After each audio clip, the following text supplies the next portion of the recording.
Welcome to Real Estate Innovators Radio, featuring industry influencers and trendsetters, sharing proven strategies to help you build a better business today. And here is your host, Keith Doherty. Hello and welcome to this episode of our show. This is your host, Keith Doherty. Today our special guest is top real estate agent Sara-Leonard of the Sara-Leonard team of RE/MAX Suburban based out of Schaumburg, Illinois. Honored in 2014 as the #1 RE/MAX agent in Illinois, Sara has been a lifelong resident of the Chicago suburbs and uses her extensive knowledge of the area to help buyers, sellers, developers, and investors with all of their real estate needs. Sara's insider knowledge about all of the aspects of the industry allows her to bring a unique understanding of buying and selling to every transaction to the benefit of her clients. Over the past year, this has allowed her to close over 300 transactions. So with all that, Sara, welcome to the show. Thank you so much. I'm excited to be a guest. I guess if we could start, Sara, what led you into real estate? Was it something that you always knew you wanted to do, or did you kind of just stumble into it? Yeah, so when I was younger, we typically moved every 4 to 5 years. So I was involved in the building process with my family for moving around from house to house and watching my dad move with the architects and build the properties and then sell our current home. So it was kind of part of our lifestyle of growing up with myself and my 2 sisters. And then as an adult, my mom got a job managing the board of realtors in Geneva, Illinois. And so I would go to work with her and kind of help with different outings and things, and seeing the flexibility, and I'm a people person, so seeing the interaction that they get to have and how many people you really get to meet on a daily and weekly basis was really appealing to me. I've never been an office type person, so I've got to be out and about moving around. And so at a pretty young age, this was the direction that I wanted to go in, and I stuck with it, and everything worked out well. Excellent. Yeah, it kind of sounds like you were, kind of almost raised into it. You're like, it was all around you, and it just made sense. Exactly. Yeah, there was really never a question. So, I did the week class the day that I turned 21 and was licensed, and it was all history from there. Excellent. And I guess if you kind of talk a little bit about what personal attributes, traits, or qualities do you think have most contributed to your success, and how do you think you've developed those? Yeah. I think that one of the most important things is just an understanding of the market and an ability to communicate that effectively to people. So many agents and just people in different industries, I think, talk above where the client's kind of knowledge level is. And although most people own a home, they only sell 2 or 3 in their lifetime. So just really understanding the emotional involvement that people have, and then, talking to that when meeting with them. I think that's been one of the most important things that I've learned and that I've done with my clients. You can go into these appointments and you share as much factual data, but that only goes so far. There's always so much of an emotional investment with these transactions that happen with clients, and so I think that part of that was just learned over time. That and just truly my enjoyment of meeting the people and talking with them. I can talk to a fault. So the ability to go through and be able to talk about something that I truly have a passion doing, helping people with this huge decision and this huge move and an emotional move and an expensive move at that, is something that I really enjoy. And so from early on, it's something that I've truly enjoyed doing. And I do, last year we did 300 transactions, so to do that much work in this industry and still really like what I'm doing, I feel very, very fortunate. Absolutely. And I think you kind of touched upon it a little bit there, but maybe can you give us, another specific example of when your traits have played a role in your path towards success? Yeah, I think just the ability to make people feel comfortable when you're talking through things with them. I think, if you put yourself in the shoes of a seller and you're having somebody you've never met come to your home and evaluate your home and critique your home and give you a price that you may or may not be happy with for, your home with the memories that you have with your family and your children and whatnot. It's a emotional thing, and I think that it's definitely a learned trait to be able to converse with people and make them feel very comfortable with your team and my team and our services and how we can help them and really form a partnership to make them feel comfortable and confident throughout the transaction, throughout the whole process, because we offer staging services before we get listed, and then a professional photographer that comes out to do the photos. There's a lot of hands on deck in order to get our properties, on the market. And so we have to make our clients feel very comfortable in that process and in working with me, because there's going to be a lot of moving parts to get us to where, we need to be to get the home sold. So, we really deal with that on a day-to-day basis. Yeah, one thing I think you mentioned there that we do quite a few interviews on this show, especially in the real estate industry.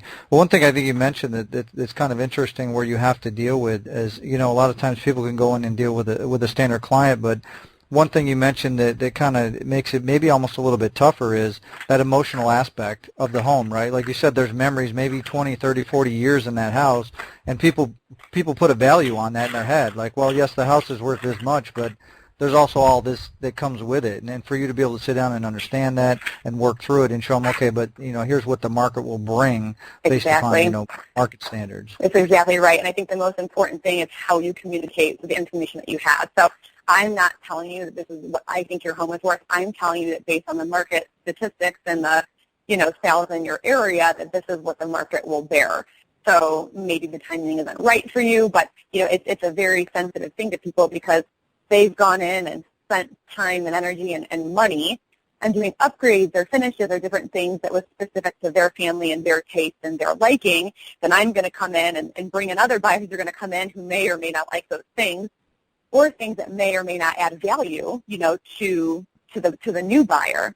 And so it is definitely something that it's a sensitive conversation to have with people. And then in addition, like I just went on an appointment the other day, and the room was bright green with sponge paint and, a big border. And, she was so emotionally invested in this room because it was her daughter's room that her daughter grew up for 19 years in. So from a selling standpoint, it needed to be neutralized. It was definitely way too taste specific. But in her mind, when she walks in that room, all she thinks is about the wonderful memories that she had, over the past 20 years with her daughter being there. So you have to be very careful as to how you're communicating the information to the client, because at the end of the day, the way that home shows is going to impact how quickly and what I can sell it for. But I also have to understand it's not just about that. There's an emotional aspect to this as well. Yeah, absolutely. So obviously at the time you've built up all the business that you've had to this point, I'm sure that everything hasn't been perfect. There's always bumps in the road with any type of success. So I guess maybe could you talk a little bit about what are some of the major adversities, maybe trials that you've had to overcome in order to achieve your goals and have the success that you've had? Yeah, so for me, one of the biggest things that I've had to kind of navigate through is growth. So I've put a lot of advertising in place, put marketing, online marketing, past client, just keeping in touch with them, and we grew at a very, very fast pace. So it started with myself and my sister. She was on bed rest, and I had hired her to come and help me when she was home during her pregnancy, and during those couple of months, I grew so much because I could spend my time on doing marketing and advertising and getting out with the clients as opposed to doing processing and other things. And so during that time frame, we grew so much so fast, which is a great problem to have, but a problem nevertheless, because at that point then, if you have too many clients coming in and there's only so many hours in the day, you don't ever want to compromise on the service that I was providing to the client. And so I had to deal with the growth side of things, hiring other agents, which in the past year we've grown from 1 to now 5 agents. And that was a big challenge for me to kind of relinquish control over every transaction and just trust that with my training and guidance, these other agents would help our clients and the buyers that come through our team just the same way that I could. So although growth doesn't seem like a problem to a lot of people, to really navigate through how you can run a team efficiently and really service 300 clients in a year period, it's a process to get there. But we've definitely put great systems in place, and fortunately our marketing and the systems that we have been tested, and they've been confirmed that with as much business as we've been able to close, that we're definitely doing something right. So I feel very fortunate to have a great. We have 7 assistants that are in the office, and now 5 agents with myself in addition to that work for my team. And we've got over 150 homes under contract right now. So things are really great for our team. Excellent. And I guess kind of maybe looking forward a little bit as you started to build this team out and things are really starting to grow for you. Where do you see your vision for the business and your career over the next 5 years? Yeah, I think definitely continuing to grow and just make sure that the processes that we have in place are efficient, and that, you know, the biggest thing that I've built my business on is never saying no. So if there's an opportunity that we can do, we'll try it. If there's a new marketing strategy or program that's out there, we'll test it. If there's something that's, you know, I think that that's so important that as time goes on and there's new technologies, or, you know, think about like Zillow. There was no Zillow, you know, 7, 8 years ago. If I wouldn't have advertised there or gotten into that, that's where probably 80% of clients start their search now. So I think from an agent, making sure that we are constantly staying on the forefront of technology and, you know, what's available to us as agents that will help our clients as sellers get their home sold, or buyers find the right home, just making sure that we're staying on top of that, and, you know, continually reinventing what we're doing to make sure that we are, you know, staying on the top of that curve, because it's constantly changing in our industry. And so growing as far as that's concerned as a team, making sure that inside and outside of work we have a healthy environment there. We work a lot, and it's a very, very fast pace. So it's important to me that we take time outside of work and spend time together, and they've got a good balance, family life and work life as well. So constantly improving those things just to make sure that we can run like a, you know, like a well-oiled machine. Excellent. And you've kind of mentioned a few little things there as you talk about growing, but what do you feel the best way that you market yourself as a real estate professional so that you can have that continual growth?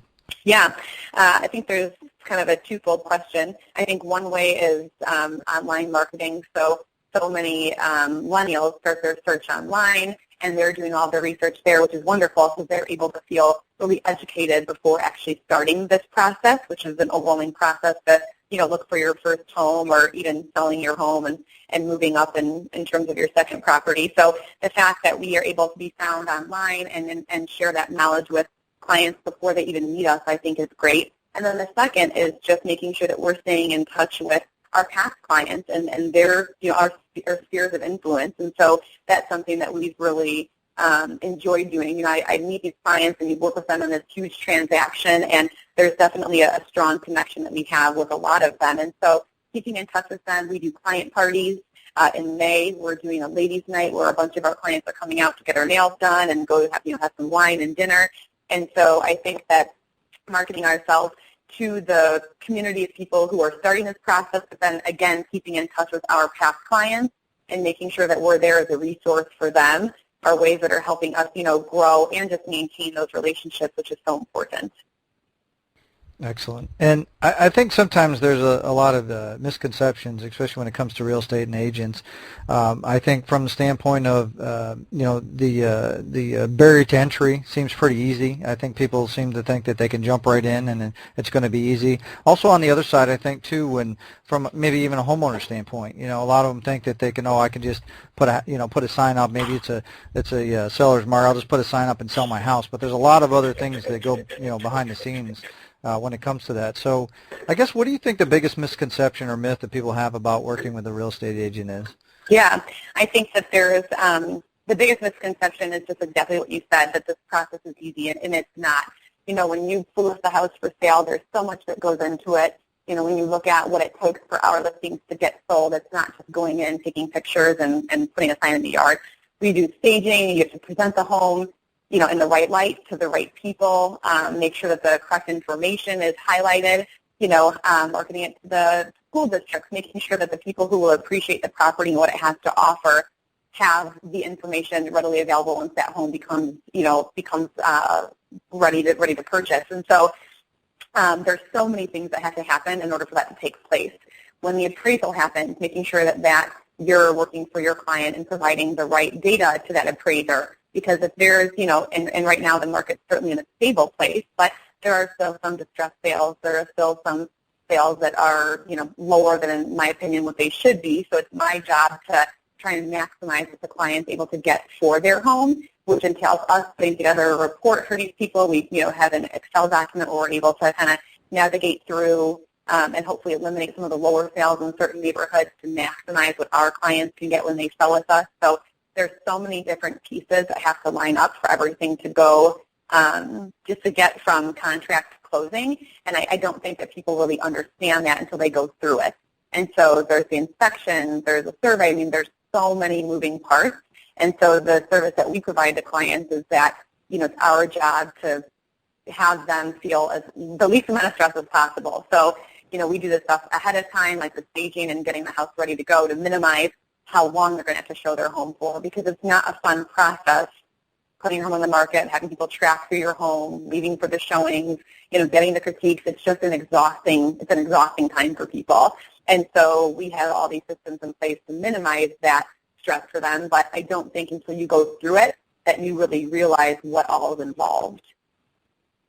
Yeah, absolutely. So this is kind of a hypothetical question I like to ask. Let's say you get a call from a family member. They're in another state. They want to sell their home. Obviously, we know you could check on people, you could do referrals, but let's say they just want some advice from you. What advice would you give them about selecting an agent that you think could best serve their needs? Kind of like how you take care of your people. You have a process and everything, right down to a science. What would you tell them on how to select the best agent? Yeah, definitely. I think it's a great question. I think the first question that you'd have to ask them is how many homes have they sold? There's a lot of agents that will come through and they'll say, you're my client, you're going to be my focus, and if you're an agent's only client, that's typically not a good thing. So you want somebody who's familiar with the area, that sold homes in the area, so making sure that you know what their background is and what their ties to that community are. So do they have any clients in that area, and how many homes have they listed or had under contract then? And then just understanding, and this is the biggest piece of advice I'd give to anybody, is understanding their communication style. So, of the clients that we have, 150 homes under contract right now, everybody communicates differently. Some want early mornings, some afternoons, some evenings. Some expect to call every 3 days. Others only want to email twice a month. Understanding how that agent communicates, because that is the biggest challenge that sellers have, is that they need to know what's going on through this process, and you need an agent who's going to take the time and understand how you can effectively communicate together and work as a team. And so just making sure that that is something that is discussed up front, and that the communication styles there are a good fit. I think if you have that up front and you set those expectations, and you know that they're familiar with the area and they've got a track record to prove it, those would be the two main pieces of advice that I think would be setting yourself up for success. Yeah, I think it's great to point out to our listeners what you said there, and I think it actually goes in line with any industry, but especially when it comes to real estate, is setting expectations, right? Like you said, you talk to the homeowner, see what they expect. Do you want to hear from me every day, or this is how I communicate? Once a week you're going to get an update, or every other day it's going to be email, it's going to be phone. Find out what they like, and then try to service them. Maybe they like emails, maybe they like Snapchat, maybe they like Facebook, right? Exactly. And to find out, okay, well, once a week I'll send you a Facebook message on where we're at or what we need to do. So I think that's great to lay that foundation and expectation. So all of a sudden you're not into it and you don't hear from anybody, and you're like, where's my agent? Well, you didn't set the expectation. They don't really know, what's going on. They don't know what to expect, because in their mind they have these certain expectations. Right, but then if you don't have the conversation as to laying those expectations out there as to what those are, it's very easy to have.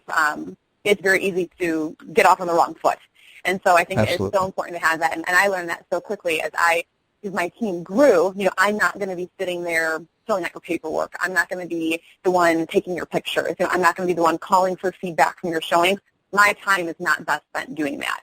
And so I have team members who that's all they do, and they're great at what they do, that I have to set that expectation with each client that you're going to be talking to me on value and marketing and offers. You're going to be talking to someone else in my team to deal with staging and photos or to deal with feedback. And so I have to set those expectations for every appointment so they know I'm always here for them, but there's also other people that are going to be working for them as well. Excellent. And I guess if Sarah, if somebody wants to learn more about you and they need a real estate agent in your area, what's the best way they can get more information on how you can help them? Yeah, definitely. So they can visit our website, so it's sara-leonardsells.com, or they can call my cell phone at any time, 224-239-3966, and we would look forward to any questions people have, and certainly welcome any calls. Excellent. Well, Sarah, we certainly want to thank you for taking time out of your schedule and coming here today to share your experience and everything that you've been through with our listeners. And if anybody's listening and you want to learn more about Sarah, you can go to her site, as she said, sara-leonardsells.com. We'll also, below this interview, we're going to have a link to her site, as well as we'll put her phone number and any other contact information that she does provide for us. So with that said, everybody, thank you again for joining us. And until our next show, have a great day. Thank you. Thanks for listening to Real Estate Innovators Radio. To hear all episodes featuring leading real estate industry influencers and trendsetters, visit us online at realestateinnovatorsradio.com today.